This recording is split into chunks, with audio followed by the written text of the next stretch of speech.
Assalamualaikum warahmatullahi wabarakatuh. Shalom, Om Swastiastu, Namo Buddhaya, dan salam kebajikan bagi kita semua. Yang terhormat Bapak Dr. Heri Firmansyah, SHFF, WMM, HUM, MPA, CMLC, CTL, CLA, CCCS, CMED selaku dosen pengampu mata kuliah PLKH 4 Litigasi Pidana di kelas B Fakultas Hukum Universitas Tarumanegara. Perkenalkan, saya Hans Brian Julian atau biasa dipanggil Hans dengan nomor induk mahasiswa 205-220-196. Pada ujian tengah semester genap tahun ajaran 2023-2024, mata kuliah PLKH 4 Litigasi Pidana ini, saya akan mempresentasikan tentang dua hal. Yang pertama, sistem peradilan pidana, dan yang kedua, alat bukti dan hak korban tersangka. Baik, kita akan masuk pada materi yang pertama, yaitu sistem peradilan pidana. Kita akan membahas lebih detail tentang sistem peradilan pidana. Nah, sistem peradilan pidana itu sendiri atau disingkat SPP atau lebih dikenal dengan nama Criminal Justice System itu pertama kali dikemukakan atau diperkenalkan oleh Frank Remington dengan konsep rekayasa administrasi peradilan pidana melalui pendekatan sistem tahun 1958. Saya menjelaskan menurut para ahli, ya pertama menurut Frank Hagen menjelaskan bahwa criminal justice system adalah interkoneksi antara keputusan dari setiap instansi yang terlibat dalam proses peradilan pidana. Nah, ini tuh berbeda dengan criminal justice process, yang kalau didefinisikan adalah setiap tahap dari suatu putusan yang menghadapkan seorang tersangka ke dalam proses yang membawanya pada penentuan pidana. Kemudian menurut Frank Remington itu sendiri dan Olin menjelaskan bahwa sistem peradilan pidana adalah hasil interaksi antara peraturan perundang-undangan, teknik praktik administrasi, dan sikap atau tingkah laku sosial. Hal ini berimplikasi pada suatu proses interaksi yang disiapkan secara rasional dan secara efisien untuk memberikan hasil tertentu dengan segala keterbatasannya. Kemudian menurut Romli Atmasatusmita menjelaskan bahwa sistem peradilan pidana adalah suatu penegakan hukum atau law enforcement yang di dalamnya memiliki aspek hukum yang menitik beratkan pada operasionalisasi peraturan perundang-undangan dalam upaya menanggulangi kejahatan untuk mencapai kepastian hukum. Jadi jika kita dapat simpulkan, SPP sendiri itu adalah suatu upaya penegakan hukum pidana secara bertahap yang mempertemukan peraturan perundang-undangan, praktik administrasi, dan tingkah laku sosial dalam rangka menanggulangi kejahatan untuk mencapai tujuan kepastian hukum. Baik, adapun tujuan dari sistem peradilan pidana, yaitu yang pertama adalah mencegah masyarakat menjadi korban dari kejahatan, kemudian yang kedua adalah menyelesaikan kasus kejahatan yang terjadi sehingga masyarakat dapat merasa puas bahwa keadilan telah ditegakkan dan yang bersalah telah dipidana. Yang ketiga adalah mengupayakan agar pelaku kejahatan tidak lagi mengulangi kejahatan yang sama. Maka dari itu, dari tujuan SPP ini, menurut Marjono terdapat 4 komponen penting ya dalam sistem peradilan pidana, yaitu ada kepolisian, kejaksaan, pengadilan, dan lembaga pemasyarakatan. Nah, jika keempat pihak ini dapat bekerja sama dengan baik, maka akan terbentuk suatu integrasi ya, integrated criminal justice system, yang mana ini akan membuat sistem peradilan pidana lebih efektif dan lebih baik lagi dalam proses praktiknya.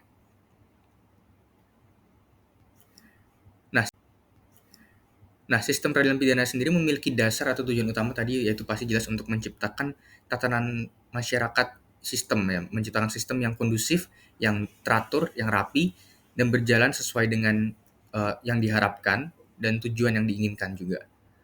Maka dari itu, pada praktiknya diperlukan asas-asas dalam sistem peradilan pidana ini supaya berjalan juga dengan baik. Nah, yang pertama adalah asas legalitas. Asas legalitas atau legality principle itu adalah asas yang mendasari berjalannya sistem peradilan pidana dan menjadi jaminan bahwa sistem peradilan pidana tidak akan bekerja tanpa adanya hukum tertulis. Asas ini sebenarnya bersumber dari kepentingan masyarakat. Jadi jika tidak ada hukum tertulisnya, maka itu tidak berlaku. Kemudian yang kedua adalah asas kelayakan, expediency principle. Nah, yaitu asas yang menghendaki bahwa dalam beroperasinya sistem peradilan pidana itu harus menyeimbangkan antara hasil yang diinginkan dengan besarnya biaya yang diperlukan. Nah, bekerja sistem peradilan pidana dimulai dengan menghitung hal yang dilakukan sebagai suatu aktivitas yang layak dan berguna untuk dilakukan sehingga memberikan kemanfaatan. Adapun asas yang ketiga yaitu asas prioritas atau priority principle. Nah, Asas ini menghendaki sistem peradilan pidana itu mempertimbangkan segala aktivitas yang perlu didahulukan, seperti menyelesaikan perkara yang dinilai berbahaya bagi masyarakat atau yang menjadi kebutuhan paling mendesak. Asas ini sebenarnya muncul karena makin ke sini itu semakin berat sistem peradilan pidana dalam menjalankan tugasnya, tetapi kejahatan yang terjadi juga semakin banyak. Jadi perlu ada prioritas. Prioritas tidak hanya berkaitan dengan kategori tindak pidana, tapi juga berbagai tindak pidana dalam satu kategori yang sama, dengan dan berkaitan dengan juga pemilihan jenis pidananya atau tindakan yang diterapkan kepada pelaku. Kemudian yang keempat adalah asas proporsionalitas atau proportionality principle. Ini merupakan asas yang menghendaki bahwa sistem peradilan pidana itu selalu didasarkan pada proporsionalitas atau keseimbangan antara kepentingan masyarakat, kepentingan negara, kepentingan pelaku, dan kepentingan korban. Melalui adanya asas ini, sistem peradilan pidana itu tidak hanya sekedar menjalankan dan melaksanakan hukum, tetapi juga seberapa jauh penerapan hukum beralasan dan memenuhi tujuan yang diinginkan. Nah, adapun yang kelima yaitu asas subsidiar atau subsidiarity principle, yaitu asas yang menghendaki bahwa dalam penerapan hukum pidana itu merupakan menjadi alternatif kedua. Ya, melalui asas ini mengartikan bahwa sistem peradilan pidana dapat menetapkan hukum pidana jika hal itu sudah nggak ada lagi pilihan lain. Ketika sudah ada pilihan lain, maka dapat digunakan hukum pidana. Tetapi selama masih ada sarana lain atau cara lain untuk menanggulangi kejahatan, maka sarana hukum pidana ini dapat dikesampingkan. Kemudian yang terakhir adalah asas kesamaan di depan hukum atau asas kesamaan di hadapan hukum, equality before the law ya. Asas ini menetapkan bahwa setiap orang tuh harus diperlakukan sama di hadapan hukum, tidak pilih kasih dan semua mendapatkan perlakuan yang atau perlakuan serta hak yang sama. Dengan adanya asas ini, sistem peradilan pidana itu selalu mengedepankan kesamaan sehingga siapapun dan bagaimanapun kondisi subjek hukumnya atau terdakwa atau tersangkanya yang mengendaki pelayanan dan penyelesaian masalah hukum itu harus dipandang sama dan diperlakukan pula secara sama. Tidak boleh ada diskriminatif yang mengutamakan jabatan dan ekonomi dan lain-lain. Ini juga terjadi ketika kita melihat kasus sidang Verdi Sambo ya, di mana dia adalah jenderal berbintang, tapi ketika dia melakukan tindak pidana, dia akan dipidana, akan diproses sebagaimana masyarakat pada biasanya juga. Karena kita tunduk pada satu hukum yang sama. Seperti itu. Baik, selanjutnya kita akan membahas tentang alat bukti serta hak tersangka. Perihal alat bukti sendiri, dalam hukum acara pidana itu diatur pada pasal 184 ayat 1 Kitab Undang-Undang Hukum Acara Pidana atau KUHAP tentang alat bukti yang sah. Ya, alat bukti yang sah itu ada 5, ada keterangan saksi, keterangan ahli, surat, petunjuk, dan keterangan terdakwa. Nanti kita akan bahas ini satu persatu, kita akan breakdown. Dan kekuatan dari alat bukti ini dapat membuktikan putusan pengadilan bahwa keputusan itu benar, sehingga tersangka dapat dinyatakan bersalah. Nah, pada penyelesaian kasus pidana, itu seseorang dianggap bersalah jika telah ada putusan yang berkekuatan hukum tetap atau inkrah. Dan kekuatan alat bukti ini yang mendukung putusan hakim dalam memutus perkara. Hakim itu jadi tidak boleh dia itu menjatuhkan pidana kepada seseorang kalau tidak minimal memiliki 2 alat bukti yang sah. Jadi satu alat bukti dianggap bukanlah bukti. Nah, ketentuan ini bertujuan untuk menjamin tegaknya kebenaran, keadilan, dan kepastian hukum. Ini teori tujuan hukum semua bagi seseorang juga. Nah, namun dalam acara pemeriksaan cepat, itu keyakinan hakim cukup didukung oleh satu alat bukti yang sah. Dan jika kita melihat pasal 184 ayat 2-nya dalam KUHAP, dijelaskan bahwa hal yang secara umum telah diketahui tidak perlu dibuktikan. Jadi hal yang secara umum sudah diketahui oleh masyarakat atau diketahui oleh banyak orang itu tidak perlu dibuktikan. Pertimbangannya salah satunya adalah efisiensi waktu.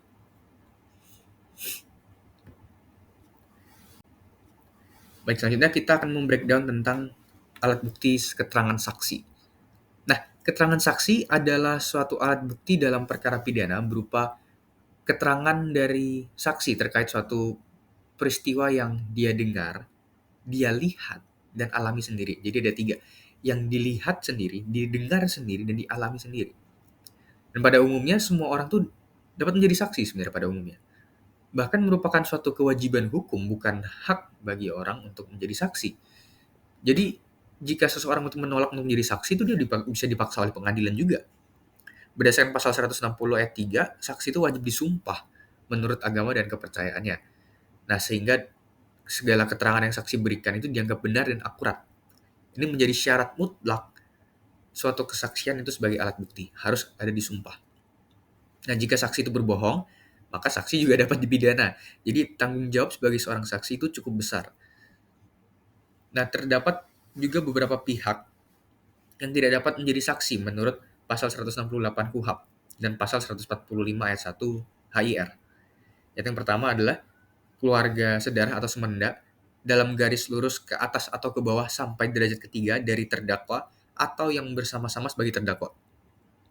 Kemudian saudara dari terdakwa atau yang bersama-sama sebagai terdakwa, saudara ibu atau saudara bapak, juga mereka yang punya hubungan karena perkawinan dan anak-anak saudara terdakwa sampai derajat ketiga, itu tidak bisa menjadi saksi.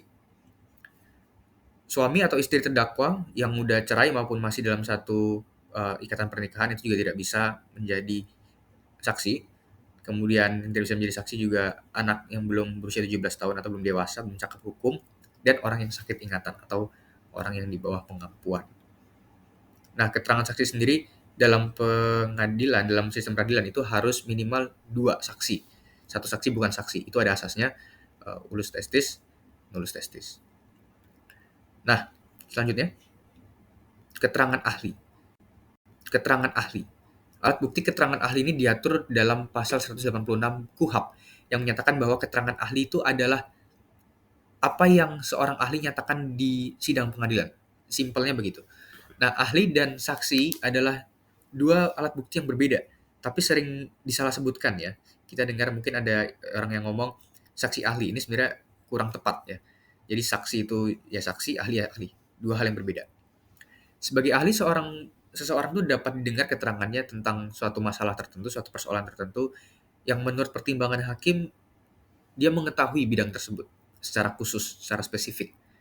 Dan pada dasarnya keterangan ahli ini berbeda dengan keterangan saksi. Keterangan seorang saksi adalah tentang apa yang dia alami sendiri dari kejadian itu. Sedangkan keterangan ahli itu bersumber dari penilaian dia tentang hal-hal yang sudah ada di depan matanya dan mengambil kesimpulan tentang itu. Jadi harus ada ilmu yang dia kuasai dalam menjadi ahli. Kemudian alat bukti surat ya. Alat bukti surat-surat itu adalah segala hal yang eh, mengandung tanda-tanda baca yang dapat dimengerti dalam bentuk tulisan, tentunya dimaksudkan untuk mengeluarkan isi pikiran. Dan pada selain di sini disebutkan pada pasal 184 ayat 1 KUHP tadi sudah disebutkan bahwa alat bukti adalah surat, tapi ada juga disebutin di pasal 187 KUHP yang mengatur tentang alat bukti surat itu sebagai berikut ya. Yang pertama, berita acara dan surat lain dalam bentuk resmi yang dibuat oleh pejabat umum yang berwenang atau dibuat di hadapannya, yang memuat keterangan tentang kejadian atau keadaan yang didengar, dilihat, atau dialami sendiri, disertai juga dengan alasan-alasan yang jelas dan tegas tentang keterangan itu. Kemudian yang kedua adalah surat yang dibuat untuk ketentuan yang menurut ketentuan peraturan perundang-undangan atau surat yang dibuat oleh pejabat tentang hal yang termasuk dalam tata laksana yang menjadi tanggung jawab dan diperuntukkan bagi pembuktian sesuatu hal atau suatu keadaan. Yang ketiga adalah surat keterangan dari seorang ahli yang memuat tentang pendapatnya berdasarkan keahliannya tadi tentang suatu hal atau suatu keadaan yang diminta secara resmi kepada ahli. Kemudian yang selanjutnya adalah surat lain yang hanya dapat berlaku jika ada hubungan dengan isi dari alat pembuktian lain. Selanjutnya adalah alat bukti petunjuk. Ini disebutkan pada pasal 194 ayat 1 KUHP yang dia itu memberikan definisi, yaitu petunjuk adalah perbuatan, kejadian atau keadaan yang karena penyesuaiannya baik antara yang satu dengan yang lain maupun dengan tindak pidana itu sendiri menandakan bahwa telah terjadi suatu tindak pidana dan siapa pelakunya. Lalu petunjuk sebagaimana dimaksud hanya dapat diperoleh dari keterangan saksi, surat, atau keterangan terdakwa. Nah, penilaian atas kekuatan dari pembuktian suatu petunjuk itu dalam setiap keadaan tertentu itu dilakukan oleh hakim, dilakukan oleh majelis hakim dengan kearifannya, dengan kebijaksanaannya setelah dia mendengarkan pemeriksaan. Dengan penuh kecermatan juga, hakim itu secara seksama menentukan berdasarkan hati nuraninya. Selanjutnya adalah yang terakhir keterangan terdakwa. Nah, sebenarnya pada dasarnya semua keterangan terdakwa itu harus didengar. Keterangan terdakwa harus didengar, maka dari keterangan itu dapat berupa penyangkalan, pengakuan, atau pengakuan sebagian dari perbuatan atau keadaannya.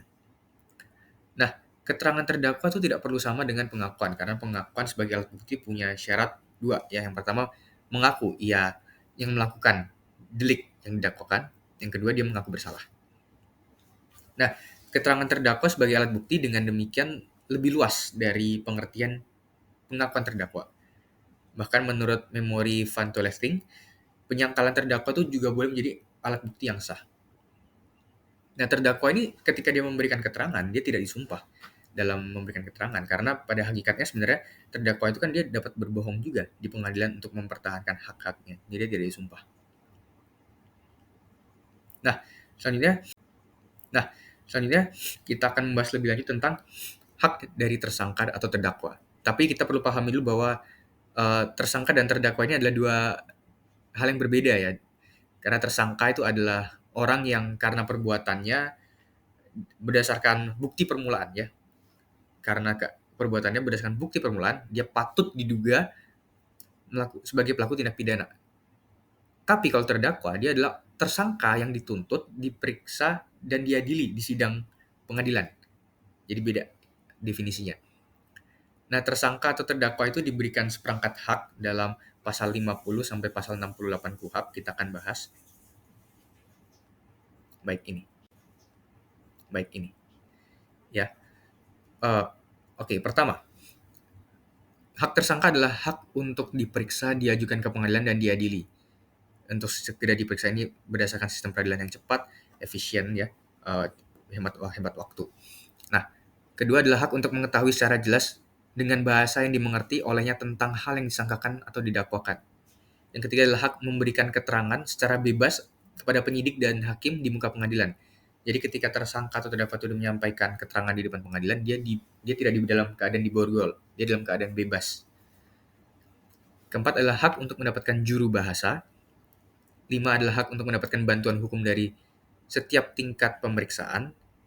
Yang keenam adalah hak untuk mendapatkan nasihat hukum dari penasihat hukum yang ditunjuk oleh pejabat atau instansi yang bersangkutan pada semua tingkat pemeriksaan bagi tersangka atau terdakwa yang dia diancam pidana mati dengan biaya cuma-cuma.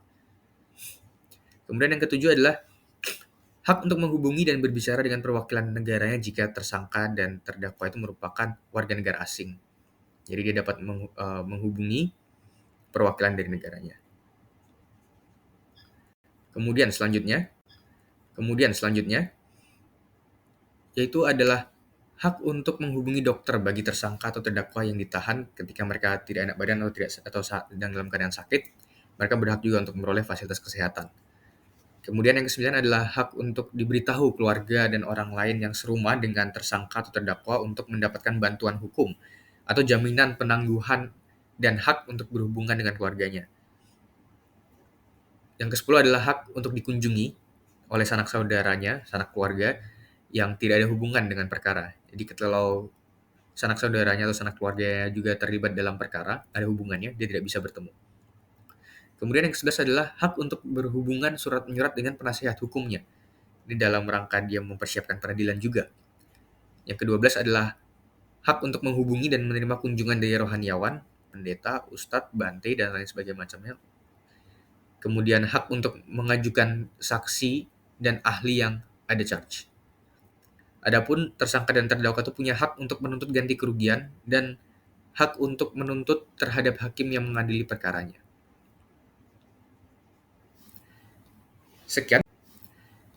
Sekian presentasi dari saya. Mohon maaf apabila ada salah kata. Saya pamit undur diri. Wassalamualaikum warahmatullahi wabarakatuh. Shalom, Om Santi Santi Santi. Namo Buddhaya, salam kebajikan.